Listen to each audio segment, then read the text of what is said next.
Sheema, I am so sorry for the loss of this beautiful family to the Muslim community. Just out for a casual walk, enjoying a long June day, and they were struck and killed because of their faith, their Muslim faith. How has this felt across the Muslim community? Devastation. We're just devastated that this could happen again, if you like, within 4 years. And there's a lot of fear, which is fair to say. And I think also a lot of defiance. We're not going anywhere. So there's a mixture of emotions.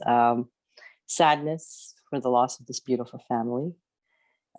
Sadness, the fact that there's a 9-year-old orphan because of this. But I also think we're also waiting to find out a bit more about who did this and how.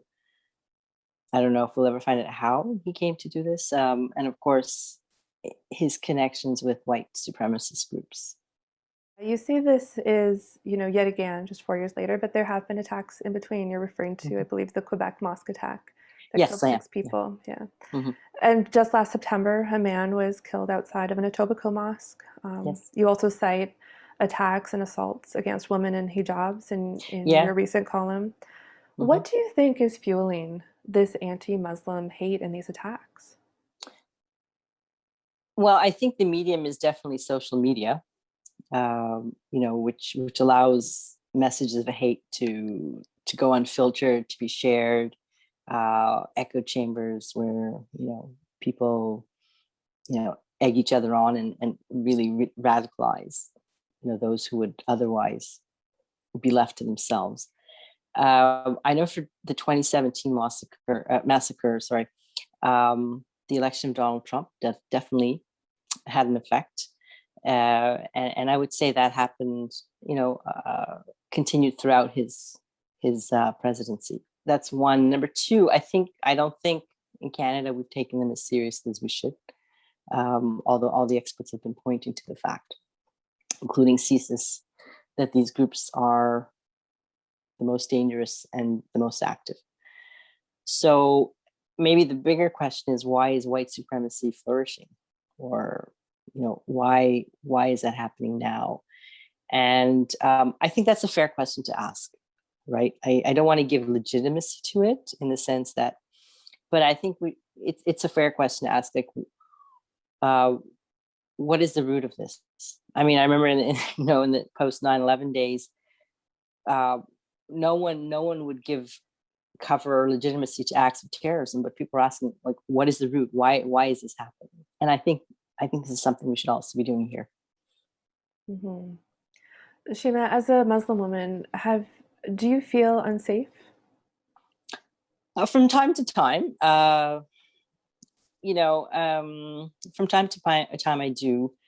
Right now, I'm not so much. I feel a bit of defiance, if you like. But there have been times. I mean, just 2 weeks ago, I was taking an Uber ride. I was visiting my elderly mom in Montreal, and I was taking a ride from her house to the Via Rail train station in Montreal. And I had usually my Uber drivers are immigrants, and we should know. But this was a gentleman about 50 to 60. He was Quebecois, and the ride was very uncomfortable. I mean, he was attacking my faith, my hijab. I mean, but verbally. For him it was a conversation, right? But it was a very, very unpleasant conversation. And the kicker is at the end. It was kind of jovial, right? So I tried to keep it light, no matter how. Like, I didn't get angry, but at the end, he said to me that, don't file a complaint against me. He said, I've already had one. A woman complained that I was racist, and I looked at him. I said, don't worry. And I was gonna let it go, but a few days later, I just said, that's not right. He's done it once. No, a complaint hasn't done anything, but he's got to learn that he can't keep doing this, at some point. So I filed a complaint with Uber, but it just struck me that, I mean, I haven't had this issue in Ottawa, but people get very comfortable in spouting their prejudices and whatnot. Like, that to me, reflected something, at least about what's happening in Quebec. So, And do you think, Bill 21 is something that sort of definitely, gives people yeah, permission to speak to you like that? yes, it does. It does. And experts who testified with regards to the effects of Bill 21 have said it's contributing to xenophobia. If you're, as a government, you entrench discrimination in law, which is what Bill 21 is. It gives people license to say, well, you are the other, and this is how I feel about you and your faith. Or a lot of Canadians felt really shocked by what happened on Sunday, by the attack. But I have also seen people in the Muslim community saying you shouldn't be shocked. This has been growing. How do you think the Muslim community wants Canadians to respond to this? I think to take a tougher stand against the casual racism that we all come across, right? And I don't mean, like in any particular, milieu or group, or social, people are going to say jokes which are off color, which are, and what's being said, it makes you feel uncomfortable, but the fact that you're amongst family or friends, you kind of let it go, that kind of thing, right? Don't. Just make it clear, look, this is inappropriate. We don't need to say these, we don't need to put other people down, we don't need to make fun of, I think if that won't solve everything. I think something needs to be done about social media, and that is something that government action has to get involved in or something. But one-on-one with friends, with what are we teaching our kids, right? And so the human, if we can send messages within our own circles, look, we don't need to do this, we don't need to go there, that might help. But that might all be unraveled by what people communicate with each other on social media. So, right. Yeah. Are you hopeful for a more inclusive society? I am. You have to. And, you're a person of faith. I was thinking of this, people of faith in their own respective histories, they've had periods where they've been persecuted for their faith, right? It's part of being a witness to what one believes in. And I think this may be for internal consumption amongst Muslims, but I think we are at that phase here in Canada, or for Muslims as minorities. We've had histories of being persecuted because of our faith, and like I said, we're not the only. Like, every faith group I know has had that, and I think this is the way we need to look at it, that this is part and parcel of believing.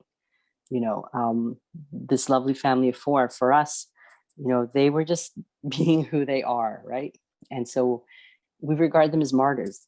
They were witnesses to their faith, and they were killed because of their faith.